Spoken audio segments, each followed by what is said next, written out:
My pleasure. আল্লাহ হাফেজ। আল্লাহ হাফেজ। এই বলে সিয়া চলে আসে। সিয়ার দিকে অনিল তাকে তাকে তার একদম ভেতরে চলে গেল। অনিল তার গাড়ি ঘুরিয়ে আবার এসে পড়ে। যে কাজের জন্য বাড়ি থেকে বের হয়েছিল তা তো মিটেই গেছে, এখন তো আর ক্লাবে যাওয়ার তাহলে হবে না। তাই অনিল তার বাড়ির দিকে যেতে ধরলো। বেশ সময় পর বাড়ি চলে গেল। বাড়ি গিয়ে ফ্রেশ হয়ে বিছানায় গা এনে দেয়। আর ওদিকে তো জমজমাট অবস্থা। আর বিয়ে বলে কথা, সে আদিবা আর বাকি বন্ধুদের নিয়ে কি আড্ডা। এই বাড়িতে আর মাত্র 2 দিনের মেহমান আপনি miss Adiba. Oh sorry Mrs. খুব জ্বালাচ্ছিস আমাকে তাই না? দাঁড়া, জেঠিমাকে বলি তোকে বিদায় করার ব্যবস্থা করছি। আমি বিয়ে করবো না এত জলদি। হয়েছে। আচ্ছা শোন, কাল তো হলুদ, কি করবি? আরে আমার কথা ছাড়, তুই কি করবি আগে তা বল। তুই বউ। আরে আমার জন্য সিলেক্ট করাই আছে, আমার কোনো চিন্তা নেই। তাই তো তোকে বলছি যে কি করবি। লেহেঙ্গা। শোন, হলুদ যেহেতু আর দাদার কথা তো জানিসই, তাই আমি ভেবেছি যে হালকার মাঝে লেহেঙ্গা পরবো। আর বিয়ের তো ভারী করতেই হবে। আচ্ছা তাহলে তো হলোই। এই সেই আরো কত কথা। এভাবে কথায় কথায় রাতটুকু কেটে যায়। প্রায় ভোরের দিকে সিয়া ঘুমাতে গিয়েছে। পরের দিন সকালে দেখ, জানিসই তো আমার বাবা কেমন। এখন তার নাকি অনেক কাজ, হেল্প করার মতো তেমন কেউ নেই। কিন্তু আমার তো অফিস ভর্তি লোকজন আছে, তাই এখন বিয়েতে আমাকে পাঠাচ্ছে। আরে চিন্তা করিস না, তুই বেবিকার হয়ে যা। হ্যাঁ, এখন রেডি হচ্ছি, খানিক সময়ের মাঝে রওনা দিব। আর জানিস, আমি চিনিও না যে বিয়ে বাড়ি কোনটা। ড্রাইভার যাবে আমার সাথে, হয়তো 2-3 দিন থাকতে হবে। যা, ডু ফুর্তি দেখিস, আবার কারো প্রেমে ডুবে আসিস না। এই চুপ কর তো। আচ্ছা শোন, থাক তাহলে আমি রাখি। Okay bye. অনিল ফোন কেটে দেয়। আয়নার সামনে দাঁড়িয়ে দাঁড়িয়ে বডিতে থাকা শার্টের উপর পারফিউম দিচ্ছে। তখন একজন স্টাফ এসে অনিলকে নিচে যেতে বলে। অনিল নিজের উপর ব্রাউন কালারের জ্যাকেটটা জড়িয়ে নিয়ে নেমে পড়ে। রেডি? ইয়া। ড্রাইভারকে সবকিছু বলা আছে, তুমি যাও। Good bye. Take care. এই বলে অনিল বের হয়ে পড়ে বাড়ি থেকে। ড্রাইভার সামনে, অনিল পেছনে বসে বসে ফোন ঘিরছে। ড্রাইভার, জি স্যার। যেতে কতক্ষণ সময় লাগবে? বেশি না স্যার, একটা 30 মিনিট বা 2 ঘন্টা। ওকে। অনিল বসে থাকে, দেখতে দেখতে সময় কেটে যায়। গাড়ি চলতে থাকে আপন গতিতে। একটা সময় গাড়ি থেমে যায়। স্যার এসে পড়েছি আমরা। অনিল এতক্ষণ নিজের ফোন আর ল্যাপটপের মাঝে ডুবেছিল। ড্রাইভারের কথায় শুনে অনিল বাইরে তাকায়। তবে বাইরে তাকাতেই অনিল বেশ অবাক হয়, কেননা অনিল গতকাল রাতে যে জায়গায় এসেছিল এটা সেই জায়গাটায়। আর অনিল এতক্ষণ তো খেয়ালই করেনি। সে গাড়ি থেকে নেমে পড়ে। হ্যাঁ, একদম ঠিক, সেই বাড়ি সেই জায়গা। তাহলে কি অনিল আর সে এই বিয়ে বাড়িতে এসে থামলো? অনিল এটাই ভাবছিল। তখন এই ড্রাইভার অনিলের জিনিসপত্রগুলো এনে তার পাশে দাঁড়ায়। আর অনিলকে দেখে সিয়ার চাচা বিল্লাল হোসেন এগিয়ে আসে। আরে আরে, এই আমি কাকে দেখছি? অনিল স্যার যে, আপনি কেমন আছেন? জি আলহামদুলিল্লাহ ভালো, আপনি কেমন আছেন? জি আলহামদুলিল্লাহ ভালো। তবে বড় স্যার কোথায়? উনি আসেননি? জানেনই তো ওনার কথা, খুব ব্যস্ত মানুষ, এর জন্য আসেননি। সমস্যা নেই আমার, কারণ ওনার থেকেও বড় একজন ওনার ছেলে এসেছে। আসুন স্যার, ভেতরে আসুন। অনিল ভেতরে চলে যায় বিল্লালের সাথে। বিল্লাল অনিলকে তার রুম আর বাকি সবকিছু বুঝিয়ে দেয়। বাড়ির সব স্টাফদের খুব কেয়ারফুল থাকতে বলে। অনিল নিজের রুমে চলে যায়, যে জানালা থেকে পর্দাগুলো সরিয়ে দেয়। সূর্যের মিষ্টি রোদ এসে পুরো ঘর ছেয়ে যায়। অনিল জানালা থেকে হাত রেখে বাইরের দিকে তাকায়। বাইরে অনেক ছেলেমেয়েরা বসে আছে, আড্ডা দিচ্ছে, কাজ করছে। কেন যেন অনিলের বেশ সময় সেদিকে তাকিয়ে থাকে। হয়তো সিয়াকে করে চলছে, কেন যে খুঁজছে তার সঠিক উত্তর সে নিজেও জানে না। তখনই কারোর কথায় অনিল পিছনে তাকায়, দেখে একজন হাতে এতগুলো জিনিসপত্র নিয়ে দাঁড়িয়ে আছে। অনিল তাকে ভেতরে আসতে বলে, সে জিনিসগুলো রেখেই চলে যায়। বিকেলের দিকে নাকি গায়ে হলুদ, তাই সেই অনুযায়ী সব ড্রেস কোড করা হয়েছে। বাড়িটা বেশ ভালোই সাজানো হয়েছে। বিকেলে অনিল একটা সাদা আর হলুদ কালারের কম্বিনেশনে পাঞ্জাবি পরে নিচে চলে যায়। অনিলের যেতেই সব মেয়েরা কেমন ড্যাপ ড্যাপ করে তাকিয়ে থাকে। অনেক মেয়েরা অনিলের সাথে কথা বলতে চেয়েছে, কিন্তু সুযোগটা পেয়ে ওঠেনি। অনিলের বেশ কিছু চেনা জানা মানুষ আছে এখানে। অনিল তাদের সাথে কথা বলতে লাগে। তবে অদ্ভুত ব্যাপার হলো, এটা যে সিয়া যদি এই বাড়িতে থেকে থাকে, তাহলে সকাল থেকে শুরু করে এখন অব্দি অনিল সিয়াকে একটাবারও দেখলো না কেন? সিয়া, সিয়ারি, তোর কি হলো? আর 2 মিনিট। আরে জলদি কর, নিচে সবাই বসে আছে, যেতে হবে তো। এসে গেছি। আদিবা কথা বলতে বলতেই সিয়া চেঞ্জিং রুম থেকে এসে পড়ে। সিয়াকে বেশ সুন্দর লাগছে।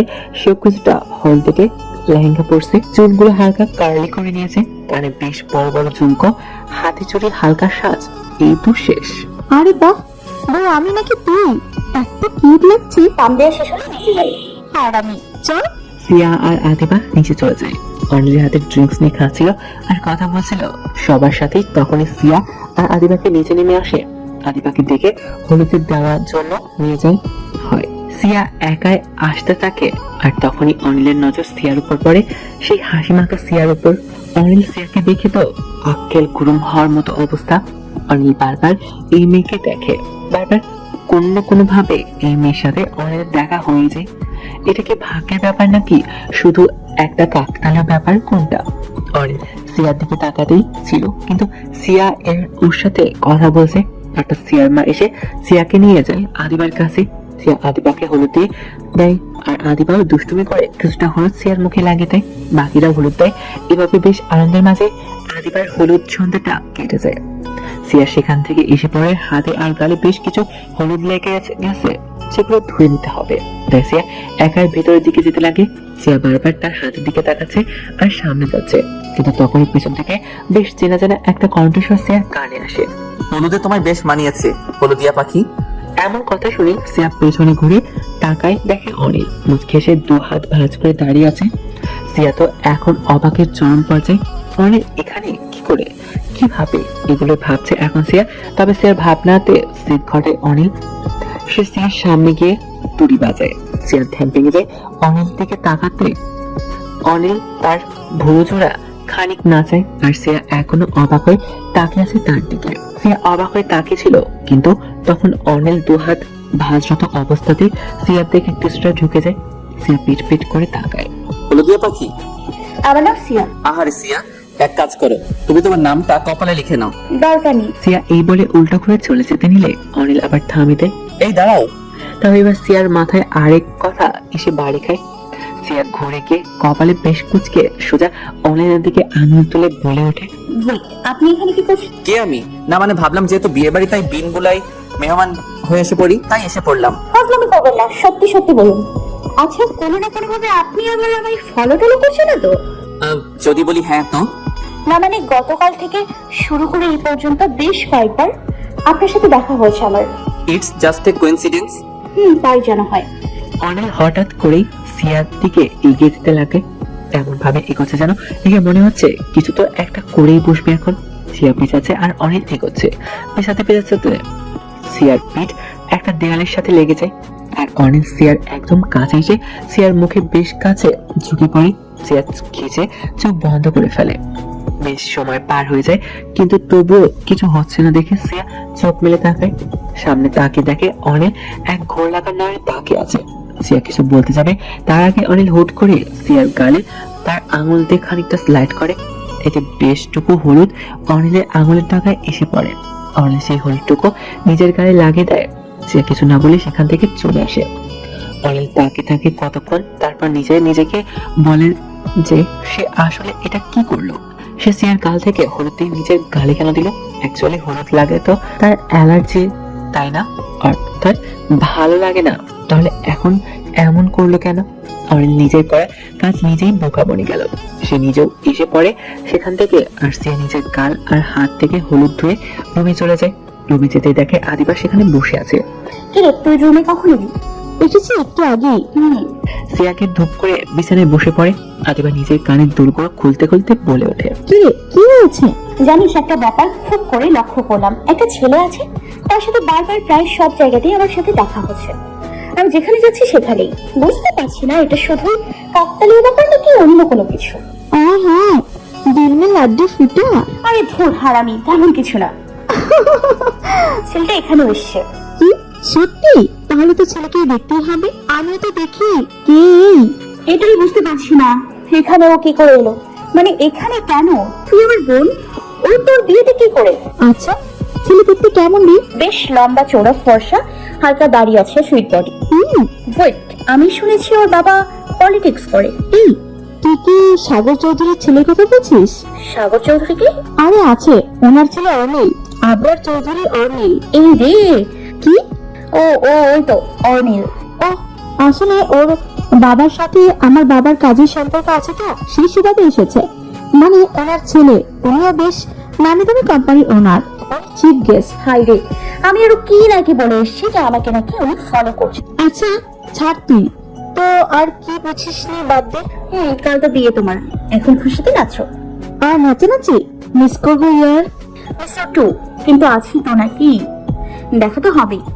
ও বেড়াতে আসবে আবার, আমরা যাবো।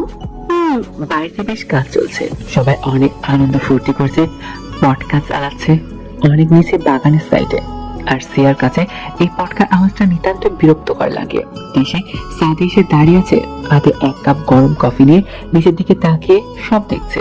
ছাদের পরিবেশটা আরো সুন্দর, জ্যোৎস্নার আলো পড়ছে, মৃদু ঠান্ডা বাতাস এক কথায় মনোমুগ্ধকর। নিচ থেকে সিয়া সবার সাথে মাঝে মাঝে কথা বলছে আর কফিতে চুমুক দিচ্ছে, কিন্তু একটা সময় বেশ ব্যস্ত হয়ে পড়ে যায় যার যার কাজে। সিয়া নিজের মতো করে দাঁড়িয়েছিল, কিন্তু নিজের পেছনে কার উপস্থিতি টের পেয়ে ফট করে পেছনে তাকায়। আর পেছনে তাকাতেই অনিলকে দেখে চমকে যায়, পড়ে যেতে ধরলে তবে অনিল সিয়ার কোমর পিছিয়ে ধরে। এমন আচমকা কাণ্ডে সিয়া ভেবা চাকা খেয়ে যায়। অনিল সিয়ার মুখের দিকে তাকিয়ে থাকে, কেন যেন সিয়ার এই ভয়ার্থ মুখটা অনিলের বেশ প্রিয় হয়ে উঠেছে। অনিল সিয়ার কোমর ধরে নিজের দিকে দেয় একটার, ফলে সিয়া হুমড়ি খেয়ে অনিলের বুকের উপর এসে পড়ে। অনিলের বুকে সিয়ার চোখগুলো লেপটে ধরছে। সিয়া কাঁপাকাঁপির বেগ বুঝে দিচ্ছে যে সিয়া কিছুটা হলেও ভয় তো পেয়েছে। সিয়া অনিলের থেকে মাথা তুলে উপরে তাকায়। অনিল মুচকে এসে জিজ্ঞেস করে, ভয় পেয়েছো? এভাবে রাত বিরাতে ভূতের মতো করে এলে তো অবশ্যই ভয় পাবো। আমি ভূত? না, শেওড়া গাছের পিকনিক জামাই। এই কথা বলেই সিয়া একটা ভেঙচি কেটে এসে পড়তে ধরে। তখনই অনিল সিয়ার হাত খপ করে ধরে ফেলে, সিয়াকে টেনে নিজের সামনে এনে দাঁড় করিয়ে দেয়। আচ্ছা সমস্যা কি তোমার বলো তো? কোনো সমস্যা নেই তো? না মানে এই যে আমাকে দেখলে এত পালাই পালাই করো কেন? কি হয় আমাকে দেখলেই? আপনার থেকে আমার অ্যালার্জি। কিন্তু আমার তো কোনো অ্যালার্জি নেই। এবার আমি যাই? না, আমি যেতে বলেছি তোমাকে, আগে যাবে কেন? থাকা যায় না একটু আমার কাছে? কেন থাকবো আমি? আমার ভালো লাগে তাই। ফ্লার্ট করছেন? এই জিনিসটা আমার সাথে যায় না। হ্যাঁ তা বুঝতে পারছি, সরুন সামনে থেকে। আর সিয়া যা বললো অনিল ঠিক তার উল্টোটা করলো। সে সিয়ার হাত ধরে একটু ঘুরে দিল, এতে সিয়ার পিঠ অনিলের বুকে এসে ঠেকে যায়। অনিল সিয়ার হাত দুটো নিজের এক হাতে আটকে দেয়। হুশ, পরিবেশটা সুন্দর তাই না?